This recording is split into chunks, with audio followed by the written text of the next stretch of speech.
નમસ્કાર મિત્રો, હું અંબાલાલ પટેલ તમારું સ્વાગત કરું છું. મિત્રો, આજે ગુજરાતના વાતાવરણની અંદર પલટો આવ્યો છે અને ખાસ મિત્રો 33 જિલ્લાઓમાં વરસાદની આગાહી કરવામાં આવી છે અને સાથે વરસાદની આતુરતાથી રાહ જોઈ રહેલા દરેક લોકો માટે આજે ખૂબ જ અગત્યના સમાચાર છે.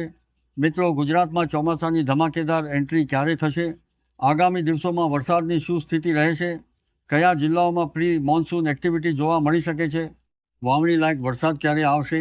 તેમજ સમગ્ર ચોમાસાની સિઝનમાં જૂન, જુલાઈ, ઓગસ્ટ અને સપ્ટેમ્બર મહિનામાં વરસાદની સ્થિતિ કેવી રહેવાની સંભાવના છે?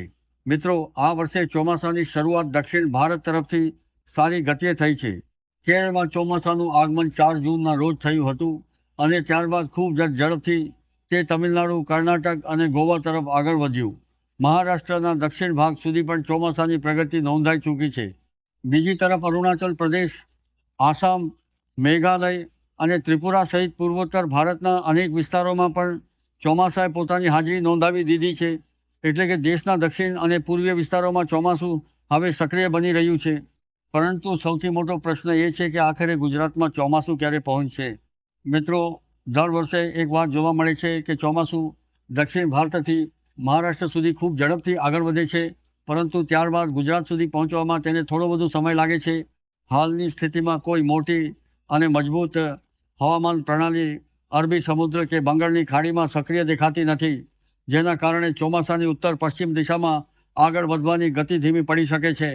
હવામાન વિભાગના વિવિધ મોડેલ્સ અનુસાર આગામી દિવસોમાં ગુજરાતના કેટલાક વિસ્તારોમાં પ્રી મોન્સૂન એક્ટિવિટી જોવા મળી શકે છે. ખાસ કરીને દક્ષિણ ગુજરાત, ગીર સોમનાથ, અમરેલી, ભાવનગર અને આસપાસના વિસ્તારોમાં ગાજવીજ સાથે છૂટાછવાયા વરસાદની શક્યતા દર્શાવવામાં આવી રહી છે. શરૂઆતમાં આ વરસાદ મર્યાદિત વિસ્તાર સુધી સીમિત રહી શકે છે, પરંતુ ધીમે ધીમે ભાજનનું પ્રમાણ વધતા વરસાદી પ્રવૃત્તિમાં વધારો થઈ શકે છે. મિત્રો, હાલ દેશના વિવિધ ભાગોમાં વરસાદી પ્રવૃત્તિ જોવા મળી રહી છે. દક્ષિણ ભારતના અનેક વિસ્તારોમાં સારો વરસાદ નોંધાઈ રહ્યો છે.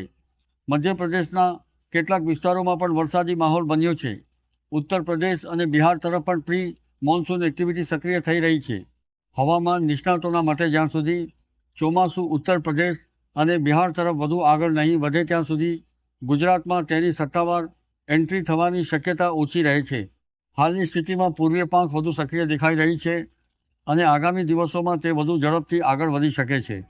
મિત્રો, દક્ષિણ ચીન સમુદ્ર તરફ બનેલી એક હવામાન પ્રણાલીની અસર હવે ધીમે ધીમે પૂર્વીય વિસ્તારોમાં જોવા મળી રહી છે. આ સિસ્ટમના કારણે પૂર્વીય ભારત તરફ ભેજનું પ્રમાણ વધવાની શક્યતા છે અને ત્યારબાદ ચોમાસાની પ્રગતિમાં ફરી ગતિ આવી શકે છે. હવામાન મોડેલ્સ અનુસાર 12 અને 13 જૂન બાદ પૂર્વીય પાંખ વધુ સક્રિય બનશે અને ત્યારબાદ ઉત્તર પ્રદેશ તથા બિહાર તરફ ચોમાસાની આગળ વધવાની પ્રક્રિયા વધુ મજબૂત થઈ શકે છે. જો આ સ્થિતિ અનુકૂળ રહે તો મધ્ય જૂન બાદ સમગ્ર દેશના હવામાનમાં નોંધપાત્ર ફેરફાર જોવા મળી શકે છે. બીજી તરફ અરબી સમુદ્રમાં હાલ કોઈ મજબૂત સિસ્ટમ સક્રિય નથી. આ કારણસર ગુજરાત તરફ ચોમાસાની પ્રગતિ થોડું ધીમી ગતિએ થઈ રહી છે. હવામાન વિભાગના કેટલાક અનુમાનો મુજબ અરબી સમુદ્રમાં ભેજનું પ્રમાણ ધીમે ધીમે વધશે, પરંતુ હાલમાં એવી કોઈ પરિસ્થિતિ દેખાતી નથી કે જેના કારણે તાત્કાલિક ચોમાસું ગુજરાતમાં પ્રવેશ કરી શકે. મિત્રો, હાલ એક બીજી મહત્વપૂર્ણ બાબત પણ સામે આવી રહી છે. પશ્ચિમ અને ઉત્તર પશ્ચિમ દિશામાંથી ફૂંકાતા ગરમ અને તેજ પવનોના કારણે તાપમાનમાં વધારો થઈ શકે છે. કેટલાક વિસ્તારોમાં તાપમાન ફરી એકવાર 42થી 43 ડિગ્રી સેલ્સિયસ સુધી પહોંચી શકે છે. આ ગરમ પવનો વરસાદી સિસ્ટમોને ગુજરાત તરફ આગળ વધવામાં થોડો સમય રોકી શકે છે. જો કે હવામાન નિષ્ણાતોના મતે આગામી દિવસોમાં પવનની દિશામાં ફેરફાર થવાની શક્યતા છે અને ત્યારબાદ ભેજવાળા પવનો ગુજરાત તરફ ખેંચાઈ શકે છે. જો આવું થાય તો પ્રી મોન્સૂન એક્ટિવિટી વધુ સક્રિય બનશે અને વરસાદી વાતાવરણ વિકસિત થઈ શકે છે. મિત્રો, ખેડૂતો માટે સૌથી મહત્વપૂર્ણ પ્રશ્ન એ છે કે વાવણી લાયક વરસાદ ક્યારે આવશે?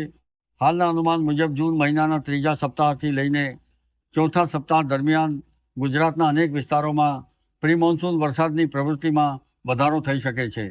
આ સમયગાળા દરમિયાન કેટલાક વિસ્તારોમાં સારો વરસાદ નોંધાઈ શકે છે, જે ખેડૂતો માટે વાવણીની તૈયારી શરૂ કરવા માટે ઉપયોગી સાબિત થઈ શકે છે. જો કે વાવણીનો અંતિમ નિર્ણય સ્થાનિક વરસાદની સ્થિતિ અને જમીનમાં ભેજના પ્રમાણને ધ્યાનમાં રાખીને લેવો જરૂરી રહેશે. મિત્રો, આ વર્ષે એલ નીનોની અસર અંગે પણ ઘણી ચર્ચા થઈ રહી છે. કેટલાક હવામાન મોડેલ્સ અનુસાર એલ નીનોના કારણે વરસાદી સિસ્ટમોની સંખ્યામાં ઘટાડો થઈ શકે છે. સામાન્ય રીતે જ્યારે એલ નીનો સક્રિય હોય ત્યારે ભારતીય ઉપખંડ તરફ આવતા ભેજવાળા પવનોની તીવ્રતા પર અસર પડે છે. પરિણામે કેટલીક વખત વરસાદ સામાન્ય કરતાં ઓછો રહેવાની શક્યતા ઊભી થાય છે. જો કે અંતિમ સ્થિતિ ઘણી બધી હવામાન પ્રણાલીઓ પર આધાર રાખે છે અને માત્ર એક પરિબળના આધારે સંપૂર્ણ ચોમાસાનું અનુમાન લગાવવું યોગ્ય નથી. મિત્રો, ભારતીય હવામાન વિભાગે જૂન મહિનાની શરૂઆતમાં જે સંકેતો આપ્યા હતા તે સંકેતો સાચા પડ્યા છે અને સાથે વરસાદ પણ સારો એવો પડ્યો છે. તો મિત્રો, આ હતી આજની અગત્યની માહિતી. તો મિત્રો, જો તમને વિડીયો પસંદ આવ્યો હોય તો વિડીયો લાઈક કરો,